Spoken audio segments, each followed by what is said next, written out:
गुरु जी को चरण वंदना और गुरु जी की संगत को नमन।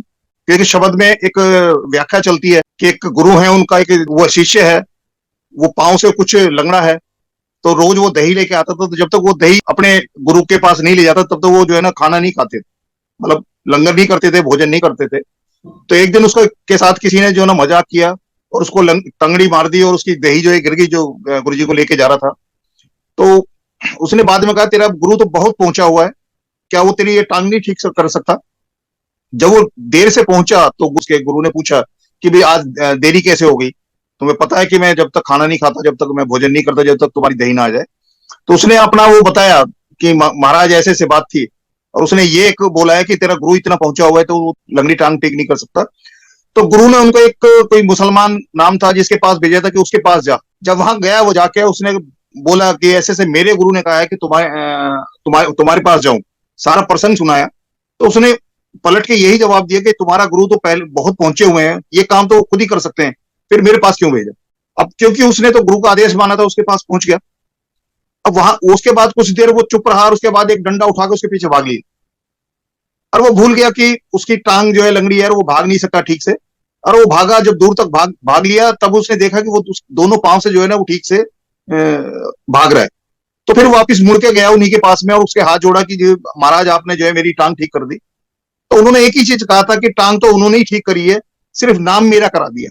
तो गुरुजी महाराज भी यही करते हैं कि बहुत सी ऐसे कृपाएं करते हैं, ऐसी ब्लेसिंग्स देते हैं कि नाम किसी का हो जाता है, काम उनका ही होता है, मतलब हाथ उनके, सब कुछ उनका, पर बीच में किसी को नाम कर देते हैं। तो ये सत्संग भी जो हमें गुरुजी ब्लेस करते हैं, ये भी काम तो सब उनका है, पर नाम हो गया बिलायती अंकल के सत्संग है, मतलब हमारा कहीं ना कहीं वो नाम वो कराने, जबकि हमारा कोई रोल ही नहीं है उसमें, करते वही है। एक में अभी जैसे बैठते हैं तो उसके बाद जो गुरुजी जो भी थॉट में जो कुछ डालते हैं, जो भाव है, क्योंकि ये जो हमारी जो जर्नी है, ये जो गुरुजी के साथ में, ये भाव की जर्नी है, ये भाव सागर है।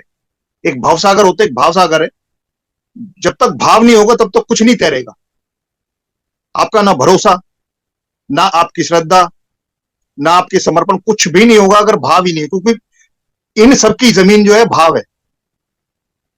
तो संगत, ज्यादातर संगत ये है कि ओल्ड संगत वो है जो 31/5/2007 से पहले गुरुजी ने अपने साक्षात अपने सामने रूबरू कराया, उनको अपने वो शरणागत किया।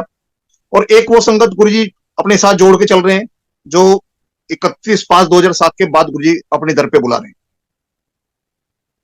इस संगत रूपी मनकों की जो डोरी है वो तो गुरुजी है। अब मन का उस माला के अंदर, चाहे पहला हो चाहे आखिरी हो, उस माला का ही हिस्सा है। उन सबको मिला के उस एक डोरी में पिरो के ही माला का संपूर्ण बनता है। तो ना कोई नया हुआ वो पुराना। और उसके बाद दूसरा एक मैं प्रसंग शेयर करना चाहता हूं कि द्रोणाचार्य जो है वो राज परिवार के बच्चों को शिक्षा दीक्षा दिया करते थे, अस्त्र शस्त्र की जो शिक्षा दीक्षा है वो दिया करते थे। एक भील परिवार का बच्चा था एकलव्य, उसके अंदर एक भाव पैदा हुआ कि मैं जो है मैं भी अस्त्र शस्त्र की विद्या सीखूं। तो जब हम किसी बच्चे के लिए स्कूल चुनते हैं, माँ बाप स्कूल चुनते हैं या कुछ भी चुनाव करते हैं, अपने काम का भी चुनाव करते हैं, तो हम ये देखते हैं कि कौन ऐसा स्कूल है जो हमारी अप्रोच में भी और वहां मतलब पढ़ाई लिखाई अच्छी हो, जो उनका मत होता है। तो एकलव्य ने जब पूछा, इधर उधर पूछा, तो उसने बताया कि आज के वक्त में जो है द्रोणाचार्य ऐसे गुरु हैं जो इस शिक्षा दीक्षा देने में निपुण है, और उनसे जो पूर्ण जो गुरु है इस शिक्षा का नहीं है कोई। तो उनके पास गया वो, और जाकर उन्होंने बोला कि महाराज मैं भी चाहता हूं कि अस्त्र शस्त्र की शिक्षा आपसे लूं। तो द्रोणाचार्य ने उनको ये कह के मना कर दिया कि मैं आपको इस गुरुकुल में जो है नहीं प्रवेश दे सकता, क्योंकि मैं राज परिवार के जो बच्चे हैं, मतलब पांडव और कौरव जो है, उन्हीं बच्चों को जो है मैं शिक्षा दीक्षा देता हूँ, और आम बच्चों को जो है इसमें गुरुकुल में प्रवेश नहीं है। वो क्योंकि वो उसने जगह जगह भटक के, उसने जो उसको पता लगा कि सच्चा गुरु ये है जो इस शिक्षा दीक्षा के लिए जो है ना निपुण है, तो उसने गुरु मान लिया, लेकिन उन्होंने उसको शिष्य नहीं अपनाया। और वो वापस जंगलों में गया, और जंगल में जाके जो उसने दर्शन किए थे साक्षात, उसने मिट्टी की एक मूर्ति बनाई और उसके सामने अभ्यास करना शुरू कर दिया।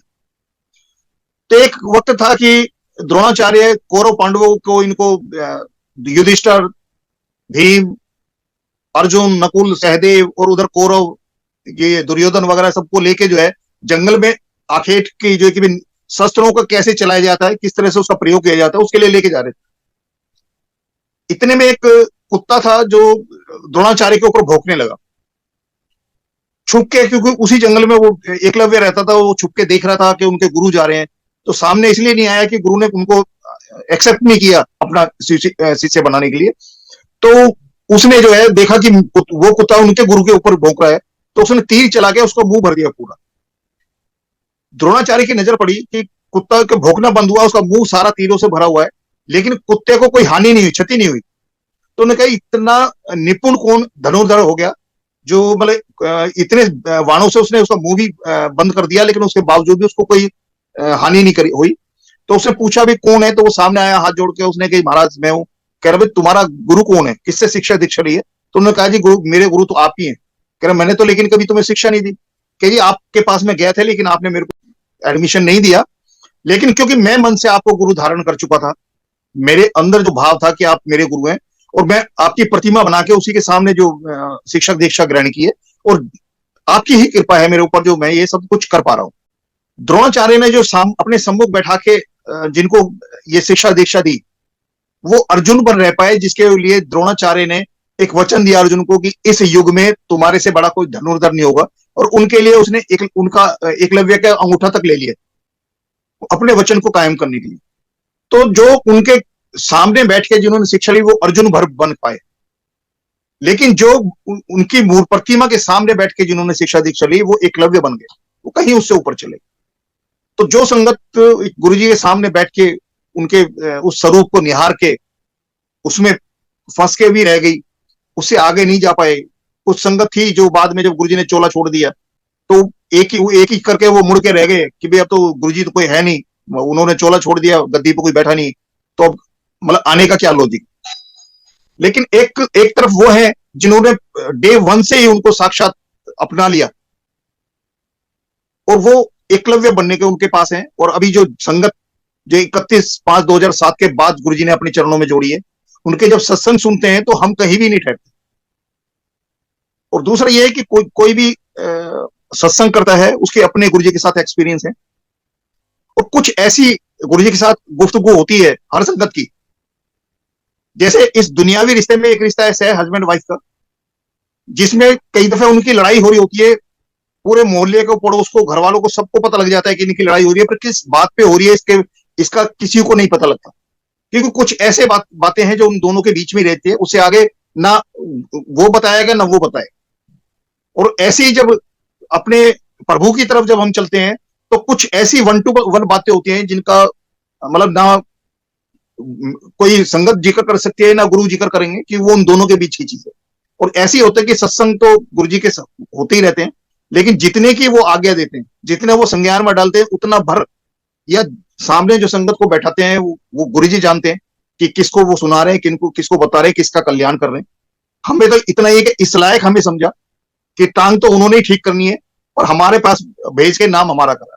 तो गुरु जी ने वो 14 साल का वनवास भी कटवाया, जो मैं 92 में गुरु जी के बारे में मेरे को गुरु जी का बता भी दिया गया और मेरे सवाल का जवाब भी मिल गया, लेकिन मैं अपने अहम में और 14 साल तक भटका हूं। लेकिन उस 14 साल की यात्रा में भी गुरु जी ने मेरा साथ, मतलब हाथ और साथ दोनों पकड़े हुए थे।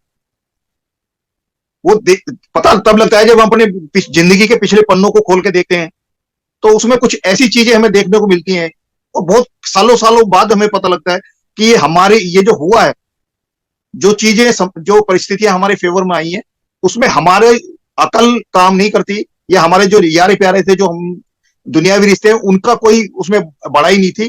कुछ ऐसी कृपाएं हैं जो किसी मतलब उसने उसकी वजह से ही हमारी जिंदगी में घटी।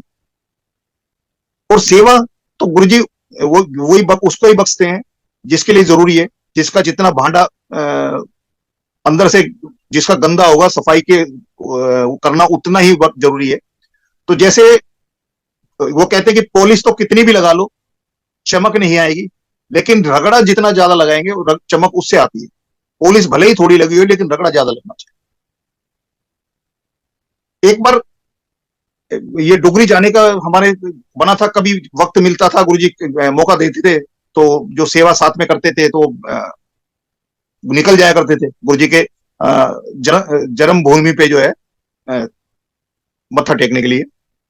तो एक बार जब हम यहाँ दिल्ली से गए, तीन चार चार करीब जो है वो कारें थी हमारी, और उसमें एक दो संगत ऐसी थी जो ना कभी गुरु जी के सत्संग में गए थे और ना वो कभी गुरु जी के बड़े मंदिर को।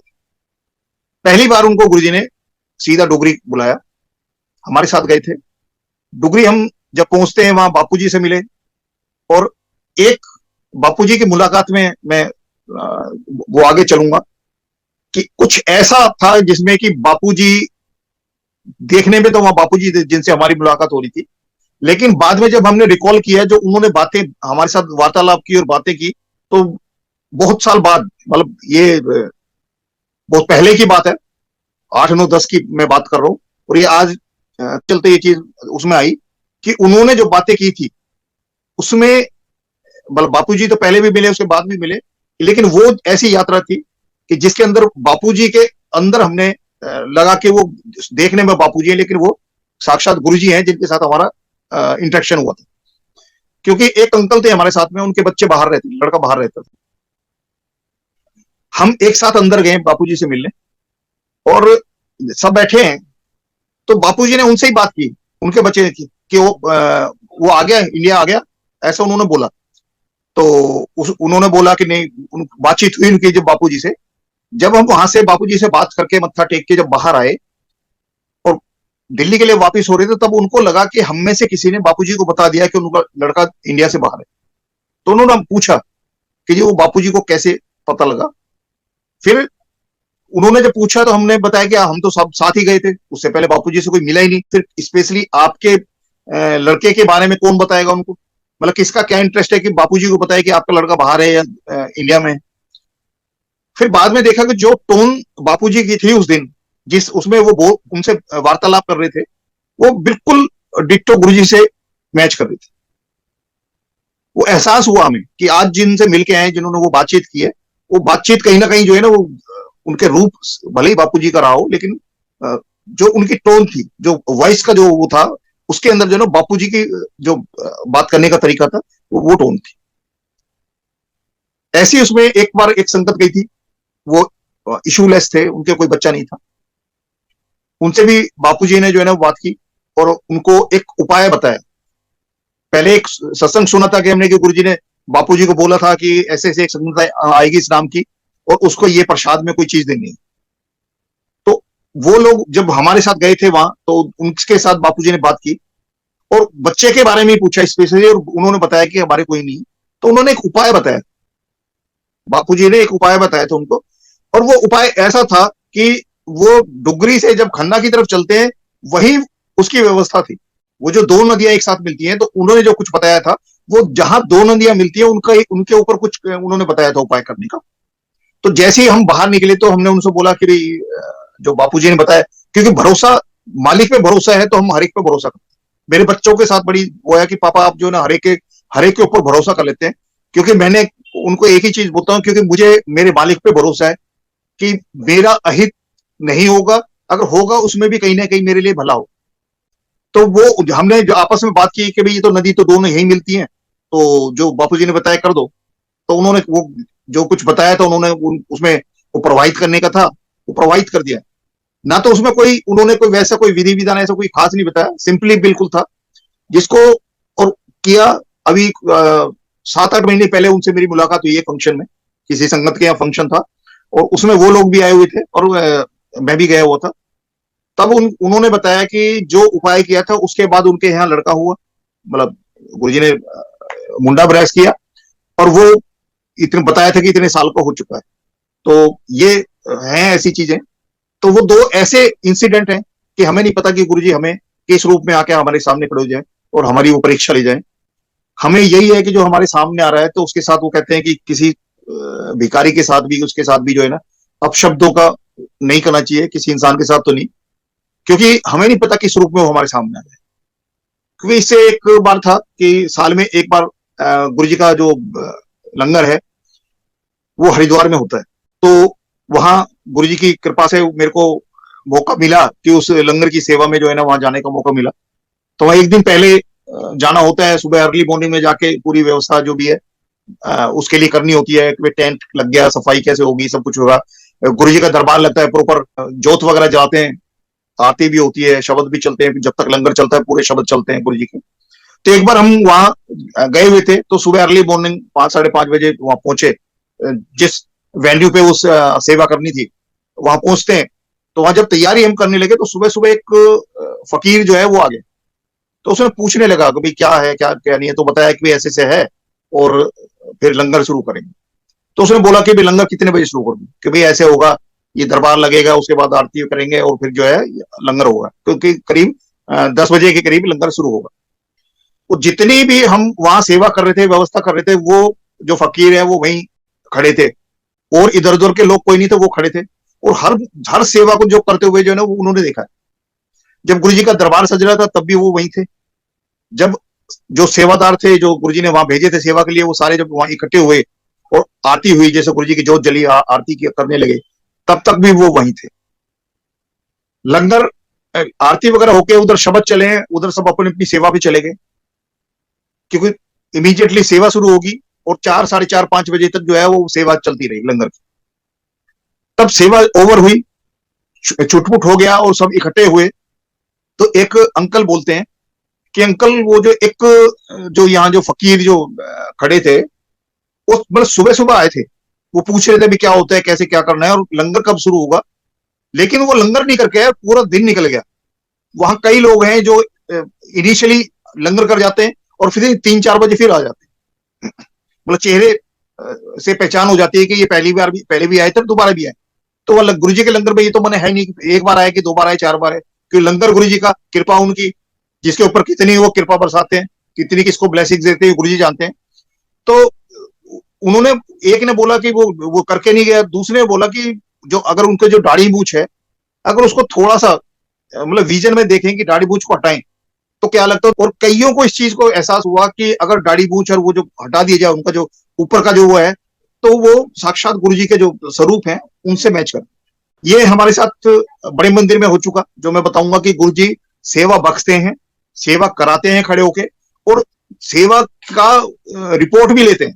तो वहां जो सेवा बख्शी करके आगे बातचीत होगी, एहसास हुआ।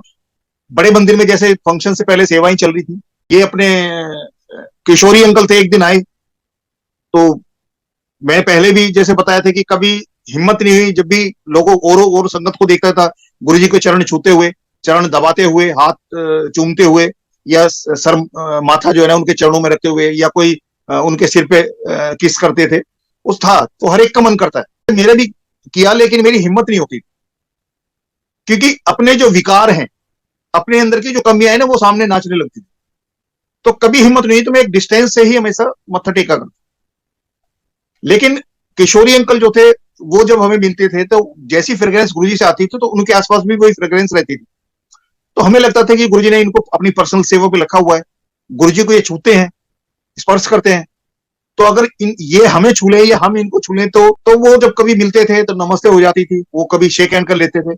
ऐसे भी मौके आए कि वो गले लगा लिया करते थे।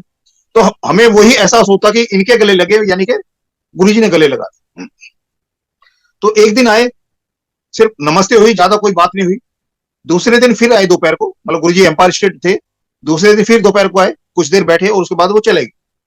तीसरे दिन फिर वो आके बैठ गए, और जो कॉफी स्टैंड है वहां वो बैठे हुए थे आके।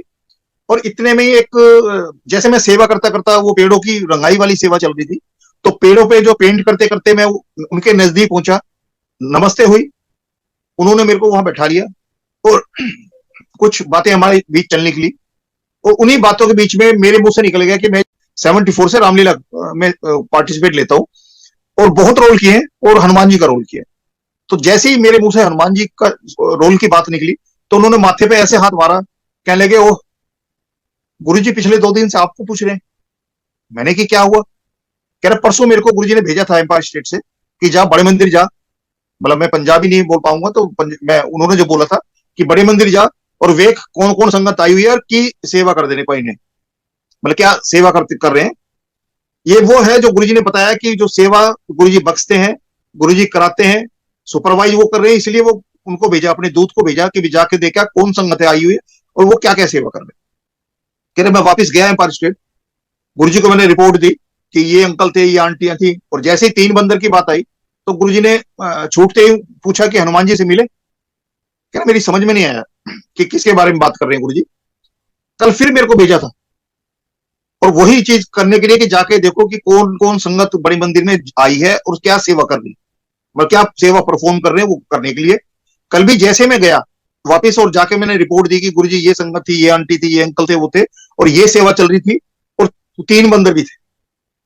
तो जैसे ही 3 बंदर की बात आई तो करे गुरुजी ने फिर पूछा मेरे से कि अच्छा हनुमान जी से मिले। कह रहे मेरे फिर भी समझ में नहीं आया, पर आज आपने बताया कि आप 74 से रामलीला खेलते हो और रामलीला में पार्टिसिपेट करते हो और हनुमान जी के बहुत रोल किए हैं, तो तब मेरी समझ में आया कि पिछले 2 दिन से गुरुजी आपको पूछ रहे हैं।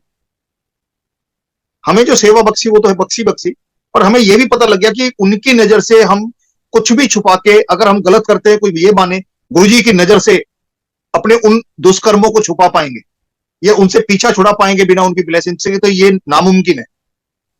हर वक्त हर क्षण उनकी हमारे ऊपर नजर है, क्योंकि एक सच्चा गुरु वही होता है जो अपने शिष्यों को पूरी तरह से अपनी नजर में रखता है, क्योंकि उसको पता है कि वो जैसे उसमें रोड पे लिखा होता है कि सावधानी हटी दुर्घटना घटी, तो गुरु को पता है कि थोड़ा सा भी 19-20 हुआ, ट्रैक से गाड़ी निकली नहीं और एक्सीडेंट हुआ नहीं, और एक्सीडेंट के कॉन्सिक्वेंस क्या होंगे वो भी उनको पता होता है।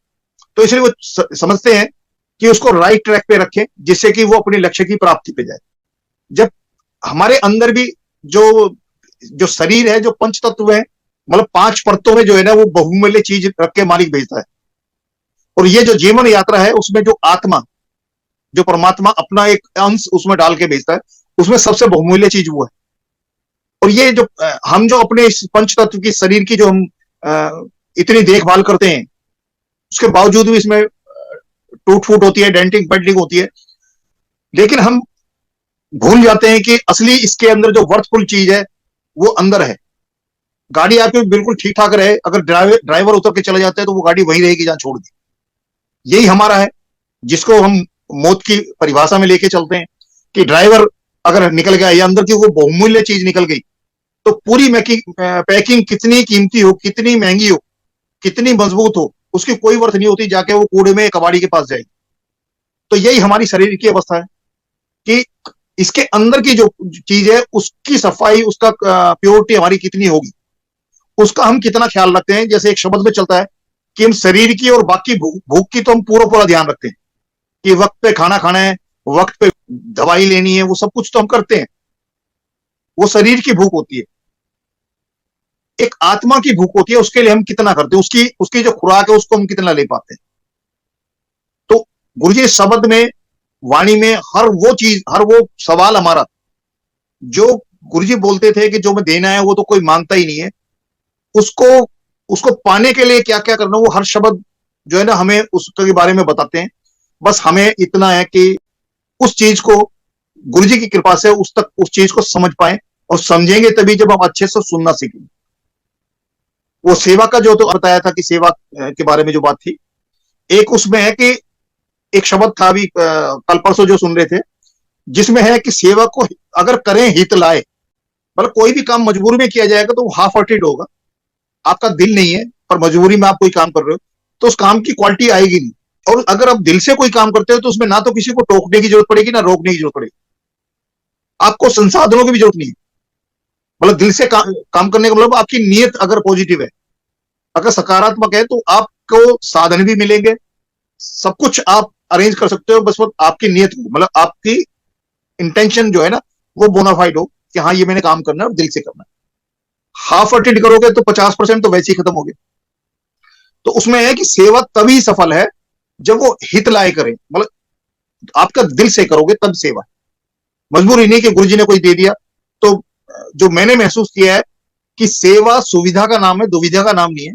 अगर सेवा करते हुए जिसको गुरुजी ने सेवा बख्शी है उसको कोई दुविधा होती है तो वो सेवा छोड़ के साथ में अलग हो जाए, क्योंकि वो जो सेवा कर रहा है वो पूरे मन से नहीं कर पाएगा अगर उसको दुविधा लगी। एक बार बड़े मंदिर में जब फंक्शन की सेवा कर रहे थे, गुरुजी ने बख्शी सेवा करने के लिए, तो जो फर्श है उस फर्श पे पत्थरों में काफी निशान थे, और हमने काफी कोशिश की, जितनी भी संगत वहां सेवा में थी, वो काफी कोशिश की लेकिन वो निशान नहीं जा रहे। तो बड़े माली अंकल से हमने बोला, मैंने कहा अंकल ये निशान तो जा नहीं रहे और फंक्शन में थोड़ा सा ठीक नहीं लगेगा, तो इस पे जो ना मशीन चलवा दो। तो उन्होंने एक चीज बोला कि ये तो गुरुजी से पूछना पड़ेगा। तब भी जब गुरुजी चोले में थे तब भी ईच एंड एवरी जो कोई भी छोटी छोटी चीज, बड़ी से बड़ी बात, जब तक गुरुजी आगे नहीं देते तब तक नहीं कोई नहीं करता। और आज भी है, जब गुरुजी कोई सेवा बख्शते हैं खड़े होकर सिर्फ ये है कि गुरुजी महाराज आपने सेवा दी है तो अब इसको करवा भी लें। कि बहुत कुछ सेवाएं ऐसी हैं जो हम बाद में देखते हैं कि हम में से हमारी कोई आईक्यू नहीं है, हमें कोई टेक्निकल नॉलेज नहीं है, लेकिन वो सेवा जब परफॉर्म की उसके बाद समझ में आता है कि जब हमारे पास उसके लिए कुछ भी नहीं है उसके बावजूद भी ये कर पाए, तो ये तभी हो सकता है जब मालिक सेवा कराते हैं। और सेवा वो कराते हैं इसलिए हम जैसा जैसा गाइड होते जाते हैं वैसे वैसे वो सेवा होती जाती है और तभी वो सेवा सफल होती है। तो माली अंकल ने एम्पायर स्टेट गए गुरुजी से पूछने, वापिस आए तो हमने पूछा हाँ जी वो अंकल गुरुजी ने क्या बोला। तो माली अंकल ने बोला कि नहीं, गुरुजी ने बोला कि संगत से बोले कि वो आप करेंगे। हमने फिर कोशिश की लेकिन वो दाग नहीं छूटे। उसके बाद फिर हमने माली अंकल को बोला, मैंने कि अंकल ये तो दाग नहीं छूट रहे। और उसके बीच में एक एमबीए वाला भी बुलाया था, एक संगत में हमारे जो सेवा करते थे वो कह रहे जी एमबीए में बड़े अच्छे अच्छे प्रोडक्ट हैं और इसके लिए भी एक प्रोडक्ट है तो उसको बुला लेते। तो उसने जो है जो बाहर कमल के फूल पे जो शिव जी विराजित हैं उसके सामने हमें सबको बैठा के 20 मिनट आधे घंटे जो है प्रवचन दिए अपने प्रोडक्ट के कि समुद्र के झाग से बनता है, ये बनता है, बहुत बढ़िया है। उसने उन दागों के ऊपर उसको लगाया अपने प्रोडक्ट को, तो उसने उसका रिजल्ट जो आया वो आया 0। उसने काफी कोशिश की और वो कह के अपने वो सारा बस्ता समेट के चला गया, कह लगी सब जगह इतना अच्छा प्रोडक्ट चलता है लेकिन यहां पता नहीं क्यों काम नहीं कर रहा। और ये अब ये देखो कि गुरुजी ने हमें जो मैसेज देना था उसके लिए उसको बुलाया जो क्वाइट कॉन्फिडेंट था कि मेरा प्रोडक्ट काम करेगा, लेकिन वहां 0। और वो ये कह के गया कि पता नहीं इतना बढ़िया प्रोडक्ट है यहां काम क्यों नहीं कर रहा। तो वो चला गया। हमने मालिक से फिर बोला कि अंकल ये तो छूट नहीं रहे, तो गुरुजी से पूछ लो कि मशीन चलवा दे फंक्शन से पहले। फिर वो गुरुजी के पास गए। गुरुजी के पास जाने के बाद वापिस जो हमें मैसेज दिया, मैसेज हमें मिला गुरुजी का, माली अंकल ने बोला, गुरुजी ने बोला है कि संगत से जाके बोलो ये सब तुम्हारे ही दाग हैं, जितने छुटा सकते हो छुटा लो। ये गुरुजी ने सेवा क्यों बख्शते हैं उसका भी बताया और हमारे अंदर वो एनर्जी बूस्टर का भी काम किया कि हमारे अंदर इतना हौसला इतना वो हो गया कि अब तो हम छुटा के ही रहेंगे। और हमने जितने कर्तव्य हम कर सकते थे, जितनी तरह से हम कोशिश कर सकते थे उसको करने की, उतनी तरह से हमने किया, लेकिन वो दाग नहीं छूटा। हमारी समझ में आ गया कि हमारे जो सेवा गुरुजी ने बख्शी है, हमारे कर्म कटाने, हमारे जो माड़े कर्म हैं उनको सही करने के लिए जो सेवा बख्शी है, वो इतने माड़े हैं, इतने गहरे दाग है हमारे, जिनको गुरुजी की ब्लेसिंग्स के बिना हम एक को भी छुटा नहीं सकते, चाहे हम अपना 100% दे दें। और उन्हीं दागों को छुड़ाने के लिए मालिक ने हमें अपनी शरण में बुलाया है, क्योंकि पता नहीं कितने जन्मों से वो कोशिश कर रहे हैं वो दाग हमारे छुड़ाने के लिए, लेकिन हम कहीं ना कहीं चूक जाते हैं। और ये देखो कि गुरुजी की कृपा कि हमारी नालायकी की वजह से हम जन्म दर जन्म उसको मिटाने से फेल हो जाते हैं, लेकिन वो फिर भी कोशिश करते रहते हैं। इसके पीछे भी है कि एक नदी है, उसमें एक बिच्छू पड़ा हुआ है अंदर, और वो बिच्छू निकलने की कोशिश करता है, पर वो जैसे ही बाहर आता है वैसे ही लहर की छाल आती है और वो बिच्छू को फिर अंदर ले जाते हैं पानी में। एक साधु उधर से निकल रहा होता है, तो साधु ने देखा कि वो बिच्छू बार बार कोशिश कर रहा है लेकिन वो फिर पानी के अंदर चला जाता है।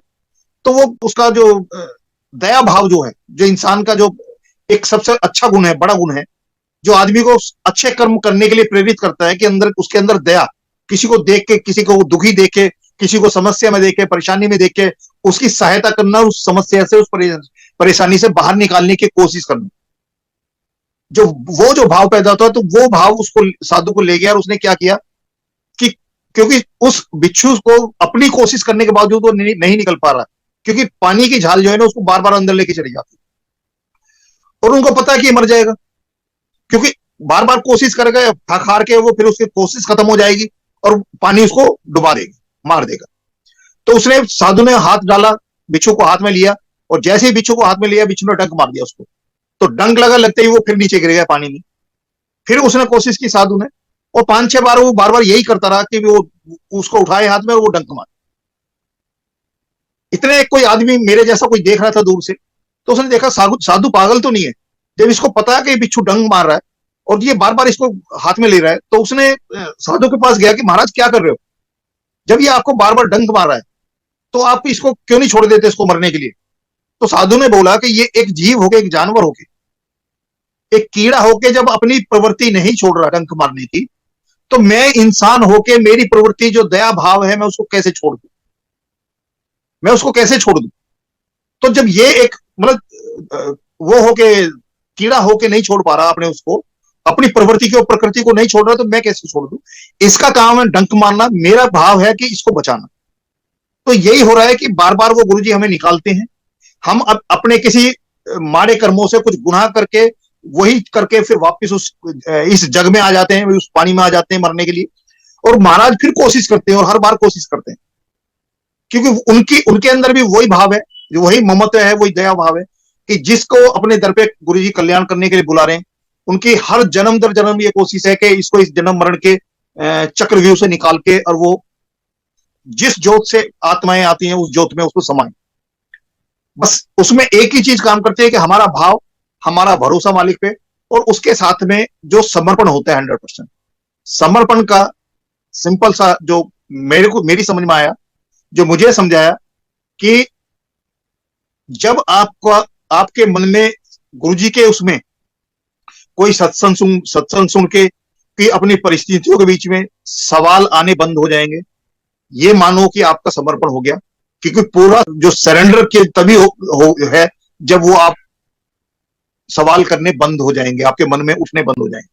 क्योंकि जब तक सवाल उठ रहा है, इसका मतलब शंका आपके मन में कहीं बैठी हुई है, और जब तक शंका होगी तब तक ना भरोसा पूरा होगा और ना आपका समर्पण पूरा होगा। जय गुरु जी।